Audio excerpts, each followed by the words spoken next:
Ok, donc je disais qu'on faisait une réunion d'information générale, donc vous voyez les thèmes qui sont marqués là, et puis ensuite on s'attachera à l'information de l'orientation post-première, et donc sur le lien que je vous ai envoyé, vous aurez la possibilité de mettre, enfin de rentrer dans les visioconférences spécifiques hein, qui seront organisées pour les professeurs sur l'orientation post-première. Donc voilà, donc vous avez les liens déjà sur ce document, hein, donc le www.perdir.fr/loritz/etab.htm. Donc c'est le lien que j'ai envoyé à tous les personnels et tous les parents ce matin. Et il vous permettra tout à l'heure de vous reconnecter. Bah, c'est d'ailleurs ce lien qui vous a permis de se connecter à la visio YouTube, et donc il vous permettra de vous connecter aux visioconférences qui vont suivre.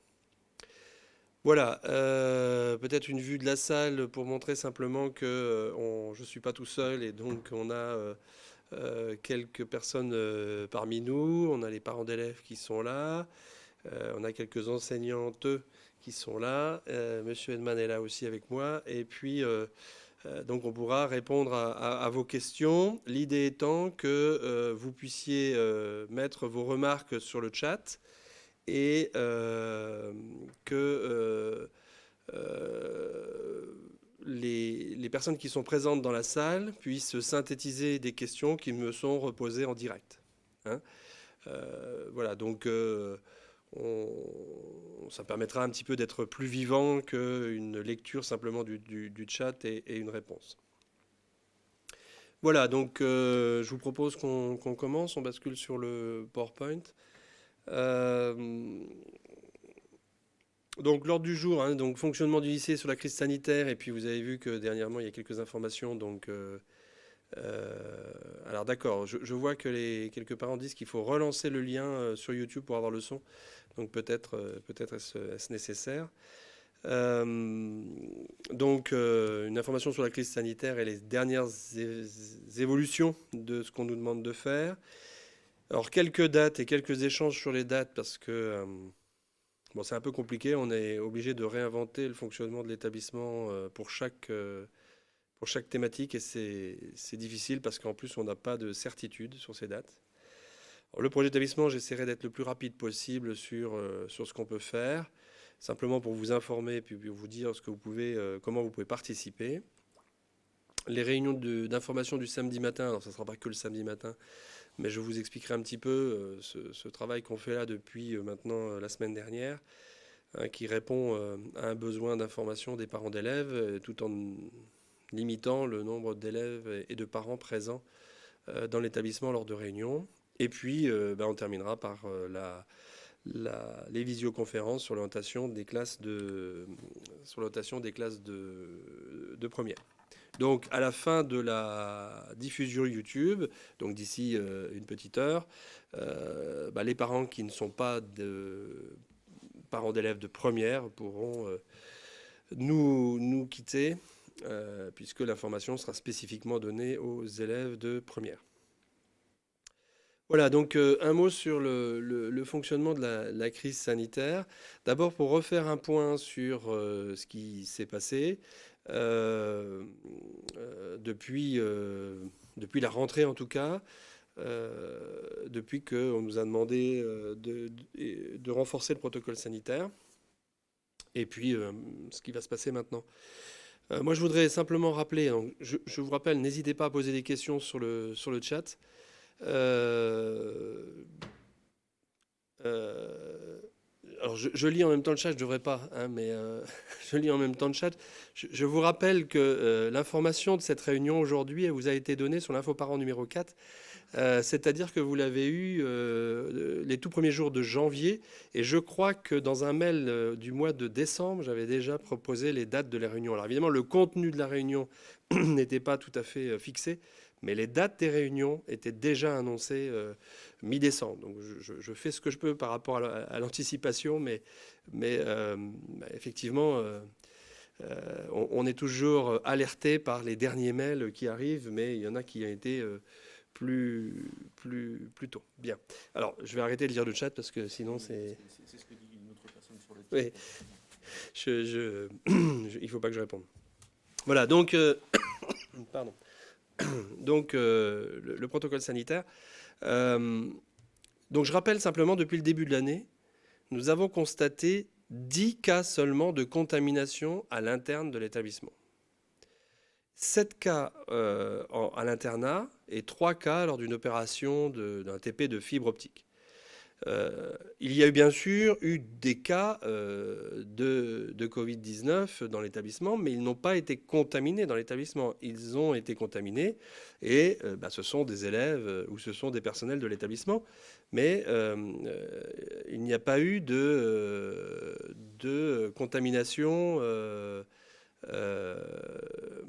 contamination entre les élèves et entre les personnels, sauf pour ces 10 cas. Et puis j'ai une petite nuance encore pour ces derniers jours, parce que ces derniers jours, on a vu une augmentation du nombre de cas, et pour l'instant, je n'ai pas fait le point avec l'infirmerie pour savoir s'il y avait des contaminations dans l'établissement. Mais seulement 10 cas, donc, depuis le début de l'année. Donc on ne peut pas dire que l'établissement soit un lieu de contamination, y compris à l'internat, et y compris à la demi-pension, et y compris dans les cours d'EPS.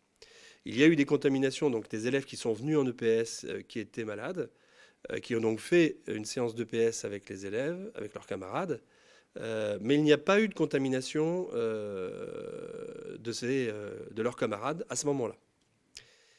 Donc le risque de contamination à l'intérieur de l'établissement est relativement faible, et je pense que c'est dû, en partie en tout cas, au respect des gestes barrières.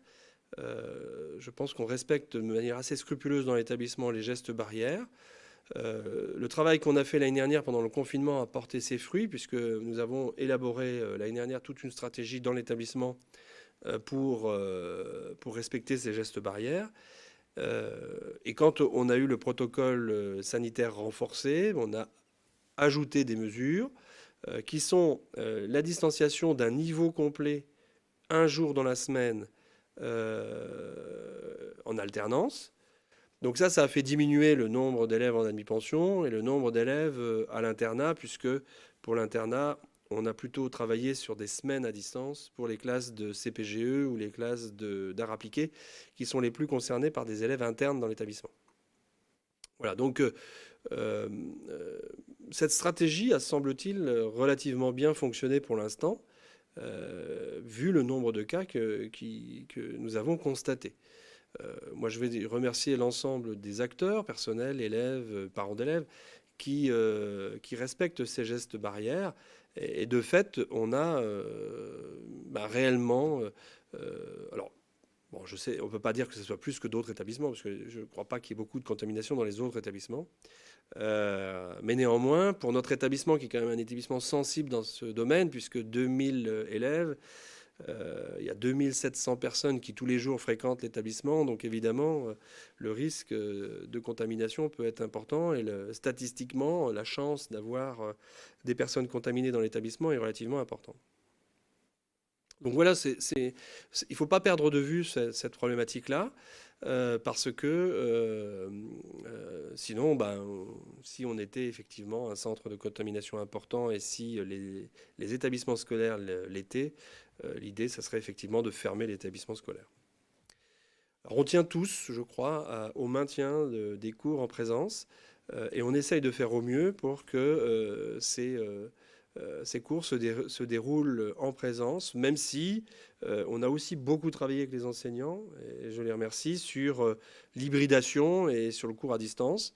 On a proposé des outils, les enseignants s'en sont emparés, et je crois que pour la majorité des cas, alors bien sûr il y a quelques exceptions, mais pour la majorité des cas, les cours qui sont réalisés à distance, que ce soit de manière hybride ou totalement à distance, sont de qualité et permettent de compenser l'absence des élèves dans l'établissement. Alors maintenant, on nous demande d'aller plus loin. On nous demande d'aller un peu plus loin, en particulier sur la demi-pension. Et très honnêtement, je ne vois pas ce que je peux faire de plus sur la demi-pension. Je suis conscient du fait que on a une salle de 500 places, sa capacité, enfin, on a 2 salles de 500 places, leurs capacités ont été divisées par 2. OK, donc ça fait qu'on peut accueillir 250 élèves en même temps. Ça fait quand même effectivement une salle avec beaucoup d'élèves présents en même temps et qui n'ont pas le masque puisqu'ils déjeunent.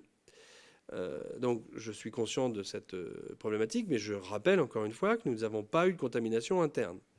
Bon, alors maintenant, aller plus loin, je ne sais pas comment faire parce que il y a quand même le nombre de demi-pensionnaires à accueillir. Il y a un temps de demi-pension qui est déjà très très large puisqu'on va de 11h15 jusqu'à 13h30 à la demi-pension. Donc de fait, il y a impossibilité pour moi d'aller beaucoup plus loin.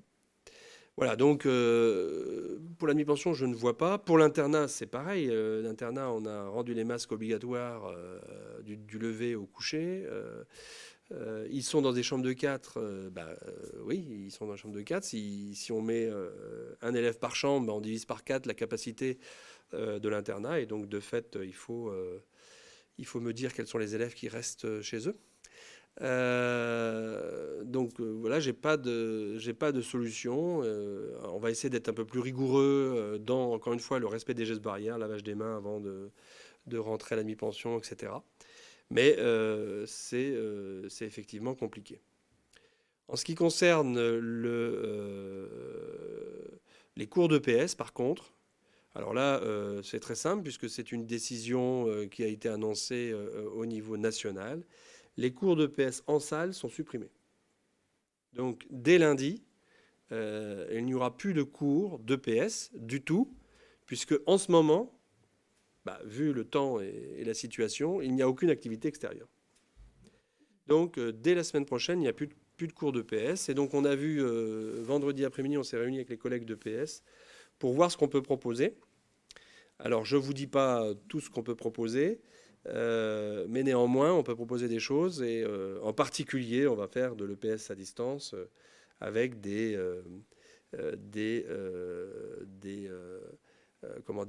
séances animées de gymnastique et autres par le collègue en visio et avec les élèves qui pourraient... alors pas pendant le moment du cours d'EPS, mais plutôt le soir, et destiné à l'ensemble de la communauté éducative du lycée, c'est-à-dire aussi bien aux élèves qu'aux profs ou aux parents. Voilà, il y aura des séances animées les soirs par les enseignants. Alors, il faut que le temps que ça se mette en œuvre, mais on va le faire.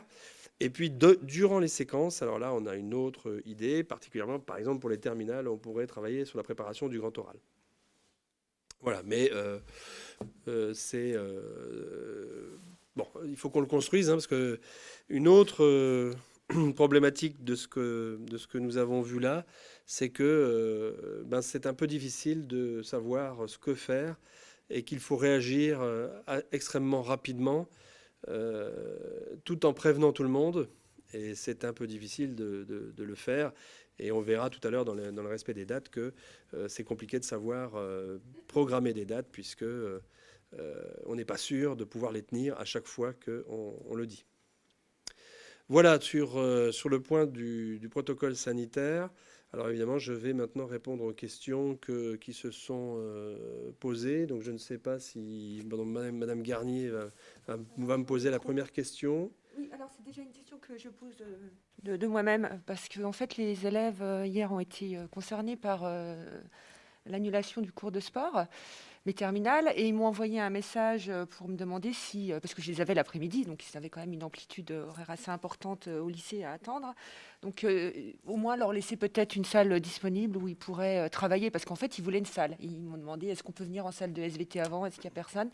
Donc ce serait peut-être une bonne chose, même si rien de spécial se met en place pour compenser le sport, au moins qu'ils aient un endroit tranquille pour travailler, parce que c'est quand même, on est quand même à 6 semaines des épreuves de spécialité. Voilà, ça peut être une option. Alors déjà, je vais rappeler que hier, les cours d'EPS n'étaient pas annulés. Oui, mais ils sont restés, en fait. J'ai bien compris, mais donc beaucoup d'élèves, évidemment, ayant entendu le ministre dire que les cours étaient annulés, ne sont pas allés en cours d'EPS. Que deuxièmement, effectivement, on a un problème avec les salles dans l'établissement. C'est-à-dire que les salles de cours sont assez limitées. On n'a pas en disposition beaucoup de salles de cours. Bon, néanmoins, puisqu'il y a des cours à distance, on doit pouvoir le faire. Et il suffit à ce moment-là qu'ils aillent voir la vie scolaire pour obtenir une salle. On va faire passer le message qu'effectivement, ils peuvent être accueillis dans les salles de classe. Alors, il y a juste une seule condition, c'est qu'ils sont accueillis par des élèves de la même classe. Il n'y a pas de brassage de classe parmi les élèves présents dans une salle de classe. C'est tout. Donc, ils peuvent évidemment avoir une salle. Et d'ailleurs, de manière générale, si les élèves d'une même classe veulent avoir une salle de travail, qu'ils se présentent à la vie scolaire, on sera en capacité de leur donner une salle pendant 1 heure, ça c'est facile, et de changer de salle toutes les heures, d'avoir tout le temps une salle, mais pas forcément la même. Ça c'est assez facile vu le nombre de cours qu'on met à distance. Pour le reste, après, c'est plus compliqué puisque on n'a pas beaucoup de salles à disposition dans l'établissement. Voilà, d'autres questions qui se sont posées sur le chat? Là, vous n'êtes pas le micro? Si. Ah, l'eau batterie. Ah, d'accord, donc il faut changer de micro. Allez-y, vous pouvez quand même... Non, on ne vous entend pas, donc vous ne pouvez pas. Ah, merci. Oui, c'est donc j'ai vu passer, comme ma collègue d'ailleurs,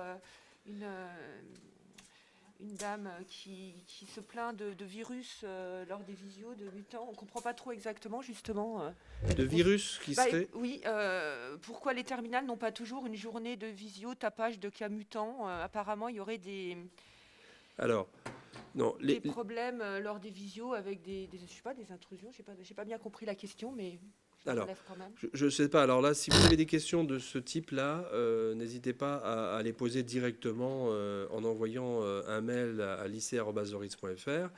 Il peut y avoir des intrusions dans les visios, mais a priori, c'est assez rare, en tout cas pour cette période-là, puisque les outils ont été adaptés à cette problématique. Donc, normalement, il n'y a pas trop de problèmes, mais n'hésitez pas. Le premier contact que vous pouvez avoir, c'est le professeur, hein. Madame Naboudé. Alors, ça marque l'eau batterie aussi. Je ne sais pas si on m'entend. Si, on vous entend pour l'instant. Si. Donc, du coup, moi, ce que j'avais compris de cette remarque, c'était plutôt pourquoi est-ce qu'ils n'ont pas au moins une journée de visio par semaine à cause de cette éventualité. Alors là, on ne vous entend plus maintenant. Parce que tu as arrêté les visios pour les terminales. Oui, je sais. Ils ont des visios. Non, mais je vais répondre. Je sais, j'ai compris la question. Alors, j'ai compris la question, donc je vais répondre. Je suis désolé, on a un problème de micro. On peut peut-être vérifier que tous les micros ne soient pas en low batterie, parce que sinon on va passer notre vie à les changer. Alors, la semaine prochaine, j'ai supprimé le cours à distance pour les élèves de terminale générale 701 à 708. Voilà.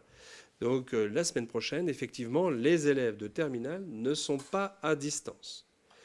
Alors, je vous ferai remarquer que ce n'est pas parce que les élèves sont à distance qu'ils sont à sécurité. Ils sont à distance pour limiter la pression qu'on a sur la demi-pension, etc. Et il y a un autre objectif qu'il faut atteindre, et Mme Garnier en a parlé tout à l'heure, c'est les épreuves des spécialités qui arrivent du 15 au 17 mars. Donc, il faut aussi qu'on puisse les préparer à ces épreuves. Et je crois qu'ils ont été pas mal à distance, les élèves, durant la période de jeudi à vendredi, par exemple, quand il y a eu des problèmes de transport scolaire. Donc on a eu beaucoup d'élèves absents dans les 2 jours qui étaient là. Donc ils ont déjà été plus à distance sur cette première semaine. Et donc l'objectif, c'est de récupérer autant que faire se peut de l'enseignement en présence, de telle façon à ce qu'on n'ait pas trop de problèmes par rapport à l'examen qui arrive là. Je l'ai dit tout à l'heure, je le rappelle, les taux de contamination dans l'établissement sont extrêmement faibles. Et donc, il ne faut pas non plus partir sur un délire sanitaire par rapport à ça. Et de toute façon, la meilleure des solutions à ce moment-là, ce serait de fermer l'établissement et de tout mettre à distance. Donc, ça ne me pose pas de problème particulier, d'autant plus que ça ne concerne que 8 classes dans l'établissement. Et on aura juste un problème dans la demi-pension lundi. On aura peut-être une pression supplémentaire dans la demi-pension qu'on va vérifier ensemble pour le faire. Mais croyez-moi, c'est dans l'intérêt de vos enfants qu'ils puissent aussi préparer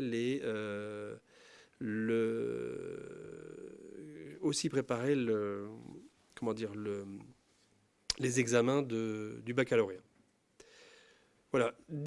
S'il y avait, et on le regarde vraiment, s'il y avait des problèmes de contamination dans l'établissement, je prendrai d'autres mesures immédiatement. Je vous rappelle aussi qu'on teste les élèves, et en particulier les élèves internes, toutes les semaines, les élèves volontaires qui le souhaitent.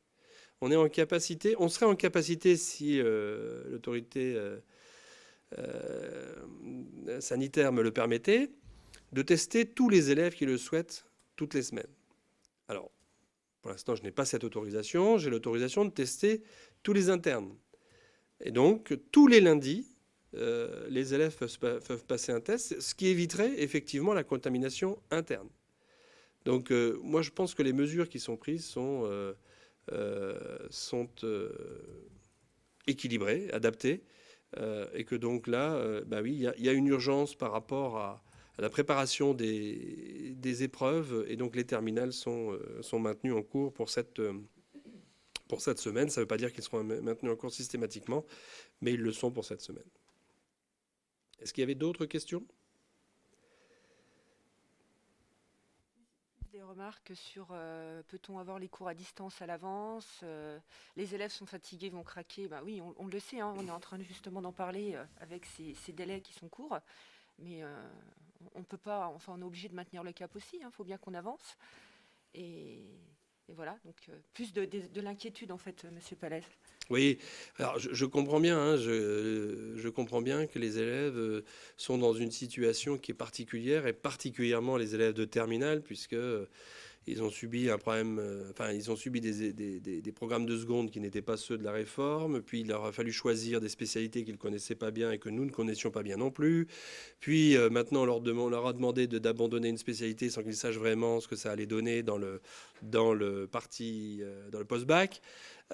Et enfin maintenant, ils passent à un nouveau bac avec des épreuves qui commencent le 15 mars, et puis une nouvelle épreuve qui est le grand oral et qui est toute nouvelle et que personne ne connaît bien.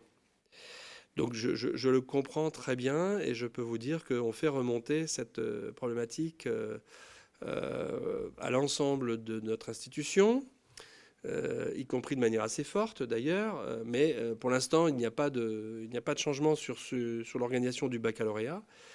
Je pense que les enseignants font le maximum pour les prendre en charge d'une manière numérique maintenant, les visios, les travaux à faire, pardon. J'ai vu tout à l'heure le chat disant qu'on avait des problèmes sur les visios, etc. C'est vrai dans certains cas, je ne dis pas qu'on n'a pas de problème, mais néanmoins, la majorité, je l'ai dit tout à l'heure, la majorité des enseignants font vraiment un travail remarquable. Et si vous avez des enfants dans d'autres établissements, je vous invite à comparer pour voir ce qui est fait parfois dans d'autres établissements. Donc, bien sûr, il y a des équipes qui sont plus en difficulté par rapport à ces outils, mais néanmoins, franchement, je crois que le travail est fait, et en tout cas, que même si ce n'est pas une situation merveilleuse, on fait le maximum pour adapter les choses. Est-ce qu'il y a d'autres questions? Une question sur le bac de français, Monsieur Palès. Oui. Pour les épreuves du bac de français, a-t-on des indications? Alors pour l'instant, pas d'indication qui mettrait en cause l'organisation telle qu'elle est prévue habituellement. Donc pour l'instant, les choses vont se dérouler de la même façon que ça se déroulait précédemment. Est-ce qu'il y aura des implications et des modifications? Ça dépend beaucoup de la situation sanitaire. Donc là, les décisions seront prises beaucoup plus tard. Vous avez vu que notre ministre a fait passer un arrêté disant que les modalités d'organisation du bac pourraient être modifiées 15 jours avant la tenue du bac. Donc, vous voyez, vous avez encore un peu le temps pour agir. Je pense qu'on aura bien sûr des informations au préalable, mais évidemment, ça dépend de l'évolution de la situation sanitaire. Hein. Si la situation sanitaire est maîtrisée, il n'y aura pas de difficulté d'organisation particulière sur le bac de français. Il se déroulera comme habituellement donc à partir du 15 juin. Alors de mémoire, je ne me souviens plus des dates exactes, mais c'est après le 15 juin de toute façon. Si Si par contre la situation sanitaire évolue, on se retrouvera dans la situation de l'année dernière où nous n'avons pas passé d'épreuve en direct. D'autres questions ?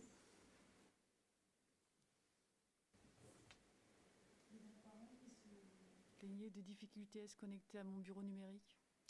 Oui, alors c'est les difficultés de connexion à mon bureau numérique, on essaye de les régler aussi. On a eu un passage difficile avec le passage sur EduConnect au lieu de la connexion habituelle. Et ça, c'est lié à des problèmes informatiques généraux. Bon, alors voilà, mais néanmoins, alors n'hésitez pas à renvoyer des mails. Alors je sais qu'on ne répond pas toujours de façon très directe, mais renvoyez des mails à l'adresse ent@zoritz.fr. Et normalement, vous devriez avoir des réponses sur la manière de se connecter. Il y avait 3600... Non, je parlais de l'écran. Il y avait 3600 parents connectés. Donc, je pense que il y a déjà pas mal de connexions sur EduConnect. Mais n'hésitez pas, ent@zoritz.fr pour nous renvoyer des mails. C'est bon sur la situation sanitaire? On peut peut-être passer à la thématique supplémentaire? Enfin, suivante, ce sera mieux. Bon, elle ne change pas beaucoup cette thématique suivante parce qu'il s'agit de ce qui va se passer. Alors, je ne peux pas vous donner des renseignements très précis parce que, encore une fois, tout dépend de la situation sanitaire. Mais ce que je peux vous dire d'ores et déjà, c'est que le lycée ne pourra pas organiser de journée porte ouverte cette année. Donc ça pose évidemment des problèmes sur l'information qu'on a du fonctionnement de l'établissement. Donc on va essayer de trouver des solutions autres. Alors même si on n'a pas de journée porte ouverte, on pourrait essayer de mettre en place des soirées thématiques ouvertes, par exemple par formation, c'est-à-dire qu'une soirée, une formation, ce qui limiterait évidemment le nombre de personnes présentes dans l'établissement. Mais alors ça veut dire qu'on va être tous les soirs en train de présenter quelque chose, puisque je vous rappelle qu'il y a 10 BTS dans l'établissement, 2 séries de classes prépa, et que donc ça fait déjà 12 jours, 12 soirées à faire thématiques. Tout ça avant le 11 mars, puisque le 11 mars, c'est la date à laquelle les élèves sur Parcoursup devront limiter leur choix de formation pour l'année prochaine. Mais on ne peut pas... c'est difficile. Il y avait plus de 2000 personnes dans l'établissement lors des journées portes ouvertes. Donc c'est difficile 2000 visiteurs, je veux dire. Donc c'est difficile de les organiser en présence. Alors, pas de réunion parents-prof en présentiel. Donc là, on a attendu jusqu'à janvier, parce qu'on s'était dit qu'éventuellement, si l'épidémie diminuait en janvier, on pourrait organiser les réunions parents-prof en présence. Bon, en réalité, c'est pas possible. Donc, pas de réunion parents-prof en présentiel. Donc, on essaye en ce moment de trouver la meilleure solution pour le faire de manière numérique. Bon, c'est un tout petit peu compliqué parce que on voudrait aussi limiter le nombre de réunions. Il y avait beaucoup de réunions, beaucoup d'entretiens avec les professeurs qui peut-être pourraient ne pas être organisés. Par contre, on souhaiterait bien rencontrer les parents pour des élèves qui auraient des questions ou des difficultés. Bon, ça sera plus difficile.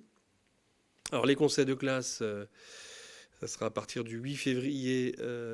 Non, j'ai dit des bêtises. C'est pas 8 février, c'est 8 mars. J'ai écrit des bêtises. De 8 mars, donc à la rentrée des vacances. Et de nouveau à distance, de nouveau en visioconférence. Par contre, on n'aura pas la présence des élèves, parce que là, on est un petit peu sur un domaine plus long quand les élèves sont là. Donc, en termes d'efficacité, on fera en sorte que les élèves ne soient pas là, sauf pour les classes de terminale, où les classes de terminale, on aura peut-être 2 conseils. On faisait 2 conseils, un conseil orientation, puis un conseil de classe standard. Donc là, on va essayer d'adapter encore cette manière de faire, avec peut-être un conseil en présentiel avec les élèves qui nous parlerait de leur projet d'orientation, et puis le conseil de classe, bilan du trimestre, à part. Alors pour l'instant, pour les dates du bac, ça n'a pas changé. Donc c'est le 15 au 17 mars. Alors vous voyez que c'est bientôt, puisque Il y a les 15 jours de vacances de février qui vont être entre les deux. Donc pour les élèves de terminale, ils ont encore 5 semaines de travail ou 6 semaines de travail pour préparer les épreuves qui se dérouleront du 15 au 17 mars. Et puis le bac classique à partir du 15 juin avec l'organisation des épreuves de philosophie et puis du grand oral qui pour l'instant là non plus n'a pas changé. Sur les examens de BTS, stages BTS, etc., là non plus, nous n'avons pas d'informations spécifiques concernant l'épidémie. Donc les choses se déroulent de la même façon que les années précédentes. Les stages à partir de début mai et les épreuves d'examen à partir de début mai aussi. Donc vous voyez, ça va aller vite aussi. Hein. C'est extrêmement rapide.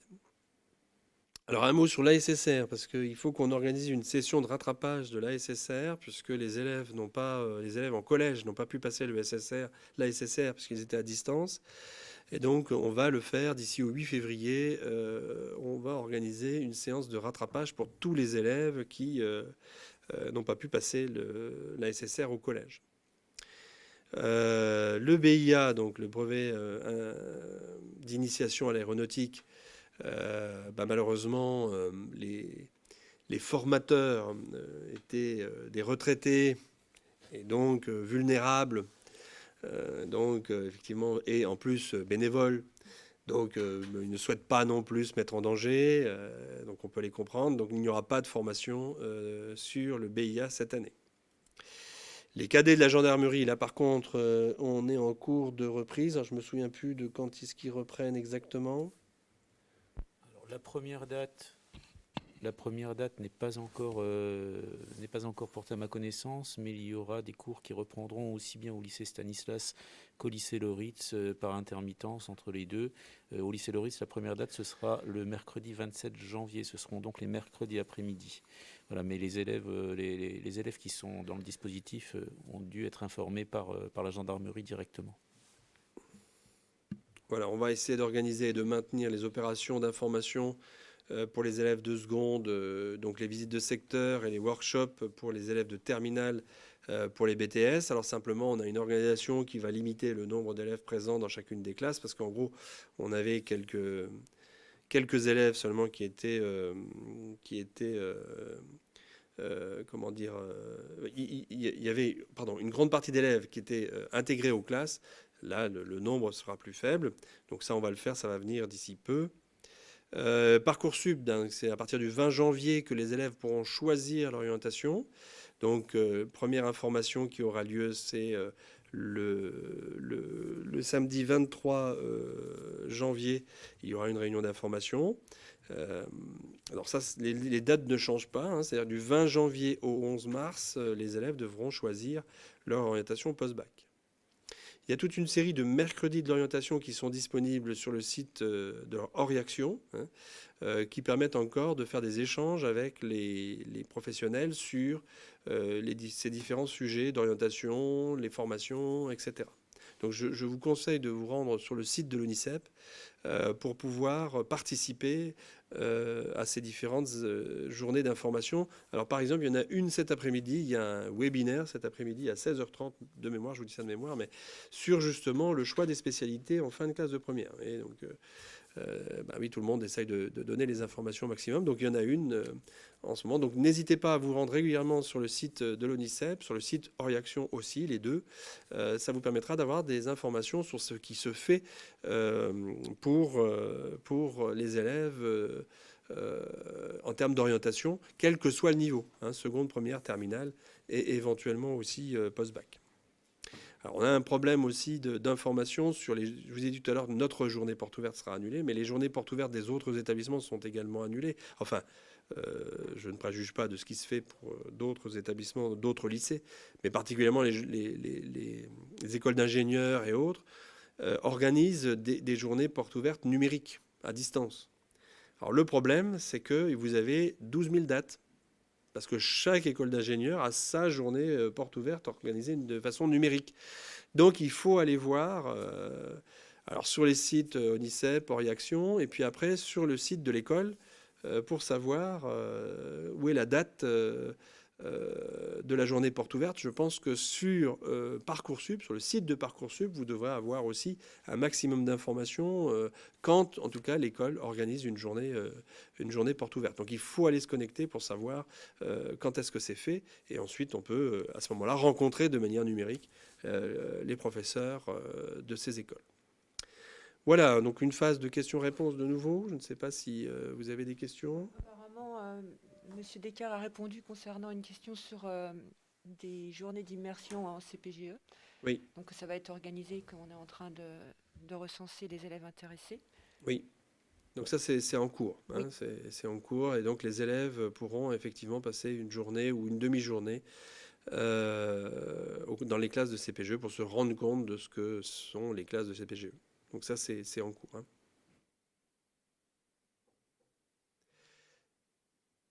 Allez-y. Oui. Une question sur l'accessibilité de cette réunion à la suite. Alors, la les réunion. réunions de diffusion YouTube sont toutes disponibles sur le site Loritz TV. Hein, alors, elles ne sont pas disponibles tout de suite après parce qu'il faut un petit montage, il faut couper le début. Hein, vous avez pratiquement 25 minutes où il n'y a rien. C'est juste pour montrer qu'on peut se connecter. Mais voilà, donc en général, je le fais dans les jours qui suivent. On va dire qu'il est fort probable que demain, déjà, cette réunion sera disponible sur le Ritz TV. Pour les visios, c'est un peu plus compliqué parce que pour les visios, on a besoin de l'autorisation de tous les participants pour pouvoir diffuser la visioconférence. Donc là, ça ne se fait pas. Par contre, ce qui est disponible et ce qui sera disponible sur le site Mon Bureau Numérique, ce sont les PowerPoint qui sont utilisés par les enseignants pour présenter les différentes thématiques qu'ils ont à faire. Donc les PowerPoint sont déjà disponibles pour les élèves de seconde, par exemple, puisque l'orientation a été présentée la semaine dernière pour les élèves de seconde. Pour cette réunion et pour les visios qui vont suivre, elles le seront pour dès que j'ai un retour, donc dans la semaine, on va dire, vous aurez les visios qui seront disponibles. Il y a aussi une question sur les visites de secteur. Une personne qui demande que signifient les visites de Oui, secteur pour les secondes. Alors c'est simplement des outils, c'est comme ça qu'on l'appelle, mais ça nous permet simplement d'expliquer aux élèves la suite des formations dans l'établissement. Je ne sais pas si tu veux... Non, c'est exactement ça, c'est-à-dire que les élèves de seconde se voient expliquer les différents parcours possibles au sein du lycée Loritz, que ce soit vers la voie générale avec les enseignements de spécialité qui sont dispensés, ou vers la voie technologique avec là aussi les enseignements de spécialité et de spécificité en terminale qui les attendent s'ils choisissent cette voie-là. Voilà, ça c'est pour les visites de secteur. Donc traditionnellement, ça se faisait en présentiel avec des ateliers que les élèves visitaient, ateliers qui présentaient ces spécialités et spécificités. Vous comprendrez bien que le présentiel en ce moment c'est un petit peu compliqué, donc on s'adapte. Voilà, donc c'est les outils qu'on utilisait au préalable et qui doivent être adaptés à la situation sanitaire. Donc simplement, on aura bien des opérations d'information sur ce qui se passe après la seconde et ce qui se passe après le bac au lycée Loritz. Moi, je peux juste dire quelque chose concernant donc, les Oui, visites de oui. secteur, parce que bon, les matières qui sont des spécialités pour l'année prochaine vont quand même informer les élèves de seconde sur justement le contenu des enseignements en première et en terminale, hein, parce qu'il y a encore une spécialité à abandonner pour la terminale. Et puis on a travaillé sur des présentations entre collègues pour pouvoir quand même faire des mini-interventions pendant nos cours. Donc il y a quand même quelque chose qui se fait malgré tout en interne au sein des équipes. Oui, ça me permet de ressouligner qu'effectivement, tout ce que je vous présente là ne comprend pas tout le travail qui est fait en classe. Hein, c'est-à-dire le travail du professeur principal, ce qui est organisé par les différents enseignants. Effectivement, comme le disait Mme Garnier, les collègues de spécialité vont eux-mêmes intervenir pour expliquer ce qu'ils font, quoi. Donc il y a ce travail-là, il est le même que chaque année, il peut se faire de la même façon. la présentation se fait dans les classes directement, l'intervention des conseillers d'orientation psychologues, tout ça reste. Hein, voilà, ce que je vous mets en avant là, ce sont les grandes dates d'information organisées par l'établissement. Mais tout ce qui se fait dans la classe reste bien sûr organisé comme les années passées. Alors, je vous propose, il me semblait qu'il y avait un point, mais je l'ai peut-être oublié sur les samedis, mais on aura beaucoup de samedis qui vont venir dans les semaines qui vont venir sur justement les problématiques d'information, d'orientation, etc. Et peut-être des soirées aussi, donc réservez vos samedis et vos soirées pour l'information diverse. Bon, voilà. Oui, mais je ne l'ai pas, le point suivant sur le PowerPoint, je ne l'ai pas, c'est pour ça que j'ai dû oublier de faire une diapo. Alors voilà, maintenant, juste un mot je vais être très rapide, sur le projet d'établissement, parce qu'on doit le renouveler. Et donc simplement pour vous dire que vous allez avoir un questionnaire qui va vous être envoyé, qui vous permet de donner des informations de donner votre avis plutôt sur l'orientation stratégique de l'établissement. Et j'ai pris les orientations des années passées, donc c'est le projet 2015-2020, donc on a affaire au projet 2020-2025, mais les thèmes resteront à peu près les mêmes. On a juste un seul thème qui va évoluer et que je vais vous décrire tout de suite. Mais bien évidemment, faire réussir, c'est difficile d'avoir un objectif qui serait faire échouer. Hein. Donc, effectivement, faire réussir, c'est quelque chose qu'on souhaite atteindre. D'une manière générale, les résultats de l'établissement sont bons. Ils ne sont pas exceptionnels, mais ils sont bons. Et en particulier, les taux de réussite aux différents examens sont très bons. Hein. D'une manière précise, par contre, les formations post-bac réussissent là mieux que les formations pré-bac en termes de résultats scolaires. Les taux sont supérieurs à ce qu'on a dans l'académie ou en France. Donc là-dessus, pas de problème particulier, vous aurez les éléments à suivre. Le vivre ensemble, là, c'est vraiment quelque chose qu'on a essayé de faire depuis 5 ans. On a essayé de vraiment faire évoluer la situation de fonctionnement de l'établissement et je pense qu'on y a assez bien réussi. On a vraiment travaillé sur les conditions de travail, sur la communication, sur l'information. Et je crois que le vivre ensemble a pu être plus serein, mieux atteint, et particulièrement depuis 1 an dans cette situation sanitaire où on voit que les efforts qu'on a fait tout au long de ces 5 ans portent leurs fruits, parce qu'on a les outils qui nous permettent effectivement de communiquer, d'informer et de travailler ensemble. Donc le vivre ensemble, ça va de la réfection des couloirs à l'utilisation de l'ENT. Hein. D'ailleurs, vous voyez qu'on parlait encore de place dans ce document-là, puisque c'était à l'époque le cas. Je vais juste vous donner un chiffre que j'ai publié sur mon compte Twitter. Mais en 2013-2014, il y a eu 59 000 connexions sur l'année sur le site Place. Toutes personnes confondues, parents, élèves et personnel. Donc 59 000 connexions. Et en novembre 2020, nous avons eu 160 000 connexions juste sur le mois de novembre. Donc on voit bien là l'évolution de cette problématique qui s'est faite tout au long de ces 5 ans. Et j'ai fait 2 fois la même diapo.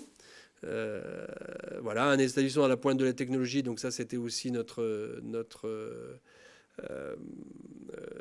ce qu'on souhaitait faire. Je crois que là aussi, de ce point de vue-là, on n'a pas à rougir de l'utilisation de la technologie dans notre établissement.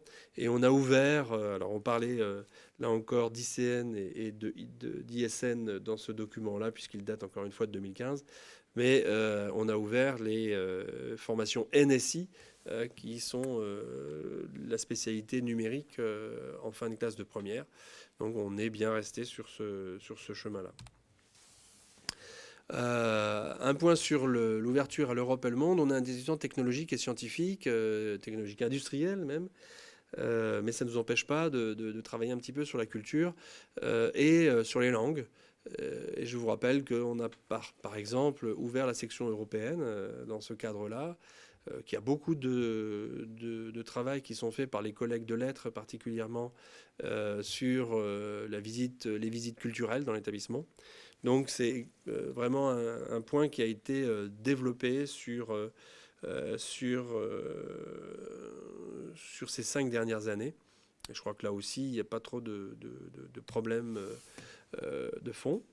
Et puis le dernier objectif qu'on ne reconduira pas sur le projet 2020-2025, c'est l'amélioration fonctionnelle du lycée. Alors, l'amélioration fonctionnelle du lycée, ça va des emplois du temps aux outils de communication, aux bases de données, etc. Très honnêtement, là aussi, c'est peut-être plus difficile à juger pour les parents d'élèves qui rentrent dans l'établissement en seconde et qui ne voient pas comment c'était il y a 5 ans. Mais on a aussi beaucoup travaillé, particulièrement sur l'emploi du temps. Et là, je pense qu'on peut remercier les 2 adjoints qui ont vraiment travaillé sur ce domaine. Parce que, je vais vous donner juste un exemple, mais il y a 5 ou 6 ans, il y avait des emplois du temps d'élèves qui n'avaient aucune demi-journée de libre, samedi compris. Donc, elles avaient cours du lundi matin au samedi midi, toutes les demi-journées, mercredi après-midi compris. Donc voilà, ça n'existe plus dans l'établissement et on a beaucoup de classes qui ont leur mercredi après-midi et on a toutes les classes qui ont le samedi matin, puisque, encore une fois, les classes de terminale avaient cours le samedi matin auparavant au lycée Loritz. Et pourtant, nous avons accueilli 300 élèves de plus. Donc de fait, je pense que cette partie-là a été améliorée. Et donc cet objectif-là sera remplacé par un objectif éco-citoyen. Je pense que ça, c'est une évolution qu'on a eue ces 2 dernières années. Et je pense que c'est une aspiration des jeunes. Donc on aura un travail sur l'éco-citoyenneté et le développement durable qui sera mis en œuvre dans l'établissement. Je vous rappelle qu'on participe à 2 challenges. Le challenge Cube et puis celui de lycée en transition de la région. Donc on a des opérations qui nous permettent un petit peu de faire évoluer les pratiques dans l'établissement et de faire des économies d'énergie, d'éviter le gaspillage, de faire du tri. On essaye même de le faire à la demi-pension, mais on a plus de mal. Comme vous l'avez vu, on a fait un petit jardin participatif à côté du lycée. Et je pense que c'est un objectif qui est sensible et qui intéressera l'ensemble des élèves et qui est très bon pour l'avenir. Voilà sur le projet d'établissement. Est-ce qu'il y a des questions autres, globales, sur le fonctionnement de l'établissement? Non, il n'y a pas eu de remontée particulière. Donc, moi, je rappelle simplement que sur le projet d'établissement, auparavant, on travaillait sur des possibilités de réunion. On se rencontrait, on faisait des réflexions, etc. Bon, ben là, on sera plutôt sur des opérations à distance et donc sur des questionnaires, sur des réunions comme celle-là qui feront évoluer le fonctionnement stratégique de l'établissement. Je rappelle que l'ensemble de ces choix est validé en conseil d'administration. Donc je pense qu'il est important qu'on voit le rôle du conseil d'administration. Tous ces éléments sont réfléchis entre nous, on discute, on fait plein de choses. Mais le choix est fait en conseil d'administration. Vous avez des représentants au conseil d'administration. M. Mazuga qui est là est le délégué des parents d'élèves sur ce conseil d'administration et dans le cadre de l'association des parents d'élèves. Donc c'est un travail de fond qui est fait par l'établissement et par les parents. Donc le travail sur cette partie conseil d'administration, sur ce choix est extrêmement important. je vais aussi vous donner quelques chiffres pour vous faire un petit peu comprendre quel est le sens de ce travail en conseil d'administration. Le conseil d'administration décide de l'orientation du projet d'établissement, etc. Il décide du budget d'établissement. Il décide de l'affectation des moyens d'enseignement. Et si on regarde bien tout ça, c'est un budget de plus de 30 millions d'euros qui est validé en conseil d'administration tous les ans. Donc il y a bien des choses importantes qui sont réalisées dans ce conseil d'administration où les réunions durent sont un petit peu longues de temps en temps, mais on en fait en gros 5 ou 6 par an et elles durent entre 3 et 5 heures. Mais elles aboutissent à de belles choses, j'en suis sûr. Voilà, c'est en tout cas les instances de représentation de l'établissement qui me paraissent être importantes. Des questions, des remarques sur le chat? Il y a une question, mais c'est pas trop sur le thème que vous abordez. Oui, C'est c'est sur pas les grave. classes prépa, l'organisation des concours écrits et oraux, si vous pouvez Ah oui. en parler quelques instants. Oui, effectivement, les concours des classes prépa vont avoir lieu durant ces vacances. Non, c'est pas la semaine prochaine quand même. Non, c'est pendant les vacances. Mais donc, en tout cas, elles s'organisent de la même façon que les années passées, avec juste un respect du protocole sanitaire plus important.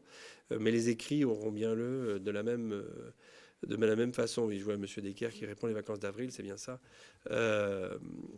Alors, c'est pas que pendant les vacances. Il y aura une partie pendant les vacances et une partie après sur les écrits. La durée totale, il y a 3 semaines. Il y a 3 semaines de concours organisés dans l'établissement.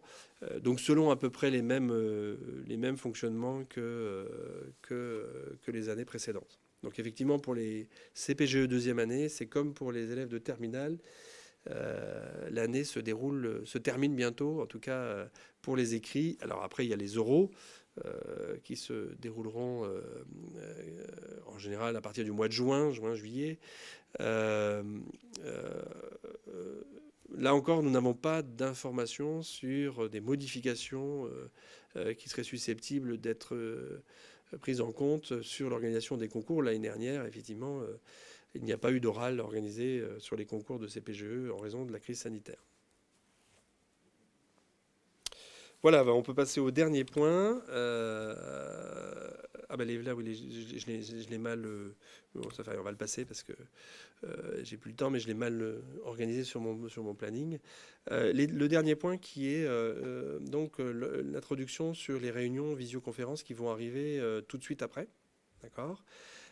Donc l'idée pour les parents d'élèves de cette fois-ci de première, d'accord, eh bien, vous pourrez lancer les liens de connexion que vous voyez là et qui apparaissent dans la page internet dont vous avez eu l'adresse, www.perdir.fr/lorit/etab.htm et qui reprend ce document qui vous est présenté.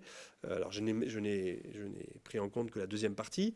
Il y aura donc 3 visioconférences qui sont organisées simplement pour qu'il n'y ait pas trop de parents dans les visioconférences, qu'on ait la possibilité d'échanger. Donc, les visioconférences qui concernent les premières générales et 2 visioconférences. Alors, on a essayé de regrouper,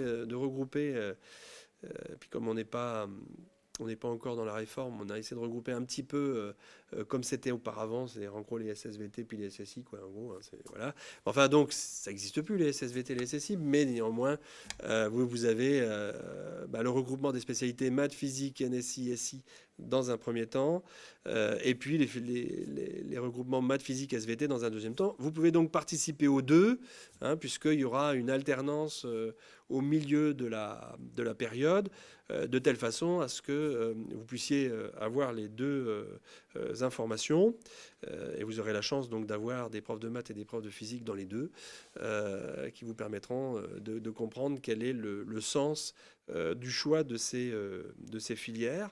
Alors, je me permets juste de dire que c'est un petit peu compliqué pour nous de donner de bonnes informations. Bon, ça l'est quand même déjà moins que l'année dernière, parce que Là maintenant, on a quand même des informations sur ce qui se passe dans le post-bac, hein, un peu plus précises que celles de l'année dernière, mais c'est un petit peu, disons, compliqué de prédire l'avenir sur ce qui va être fait sur les formations post-bac. Donc on essaye de vous donner les meilleures informations possibles et en particulier de vous faire comprendre quels sont les enjeux de ces choix de spécialité pour les élèves de première. Évidemment, ces enjeux sont aussi les mêmes pour les élèves de seconde, mais là, la formation a déjà eu lieu. Alors, il y a quand même quelque chose de plus simple pour nous, c'est que le lycée Loritz ne propose que peu de spécialités puisqu'il ne propose que des spécialités scientifiques. Nous sommes un établissement scientifique et technique, et donc pour la voie générale, nous ne proposons que des spécialités scientifiques, donc maths, physique, SVT, SI, NSI. Donc les 5 spécialités physiques, mathématiques, tout le monde sait, physique, ça va, sciences de la vie et de la terre, ça vous avez l'habitude aussi. Alors il y a quelques spécialités nouvelles, donc comme sciences de l'ingénieur, SI. Il y a la spécialité NSI, donc numérique et sciences informatiques, qui se rajoute un petit peu à ce que les élèves peuvent connaître. En général, pour les élèves de première, de toute façon, ils ont déjà choisi 3 de ces spécialités. Il faudra qu'ils en choisissent 2 pour l'année prochaine. Et il faudra comprendre un petit peu quels sont les enjeux de ce choix. Alors, sachant qu'on rajoute aussi des options, rien n'est simple dans notre fonctionnement, en mathématiques, avec les mathématiques expertes et les mathématiques complémentaires. Donc, il va falloir trouver la combinaison de tout ça pour qu'on puisse avoir les meilleures chances d'entrer dans le supérieur, dans la formation qu'on a choisie. Voilà. Donc, c'est l'objet de ces visioconférences sur la classe de première générale. Pour les premières technologiques, alors là, on a aussi quelque chose d'important puisque les spécificités de terminal technologique STI 2D, qui auparavant étaient choisies en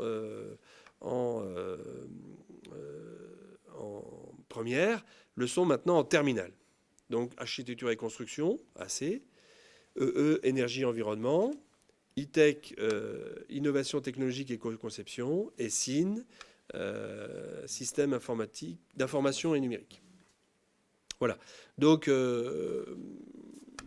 4 spécificités qui sont à choisir pour la classe de terminale et qui orientent les choix de poursuite d'études après le baccalauréat. Donc là encore, une présentation générale sur ce qui vous sera fait au niveau de la classe de STI 2D. Donc, je rappelle, les 601 608, c'est les 2 visioconférences sur les premières générales, et les 600 qu'on va ouvrir maintenant, et les 611 et 614, c'est la visioconférence sur les suites de la classe de STI 2D à l'issue de la classe de première. Voilà, est-ce qu'il y a des questions? Alors, bac blanc, il n'y a pas de... Enfin, il y a des bacs blancs prévus comme d'habitude, mais pas comme d'habitude, quoi. C'est-à-dire que, il y a des devoirs communs qui sont réalisés, effectivement. Et quant au bac blanc, c'est moins sûr qu'on le fasse. Peut-être qu'on le fera en français. Pour le bac, c'est plus compliqué, puisque pour le bac... faire un bac blanc, c'était l'idée de regrouper sur une semaine l'ensemble des examens qui avaient lieu au bac. Il n'y en a plus. Alors, il reste que les 2 examens de spécialité qui sont faits en mars, et puis la philo qui est faite en juin. Bon, alors on veut bien faire des examens de spécialité puis la philo à côté, mais de toute façon, pour les élèves de terminale, tous les mercredis après-midi et tous les vendredis après-midi, ils font des épreuves communes qui ressemblent à ces spécialités. Donc, je veux dire, ça a moins de sens. Alors par contre, ça a plus de sens pour le bac de français, et pour le bac de français, c'était un peu plus tard en général que ces épreuves étaient organisées, et donc on le fera effectivement, bac de français, tous les élèves de première auront une épreuve une épreuve écrite de français ensemble, si encore une fois la situation sanitaire le permet, parce qu'encore une fois c'est un petit peu compliqué aussi, parce que ça veut dire aussi réunir des élèves ensemble, etc. C'est un peu compliqué.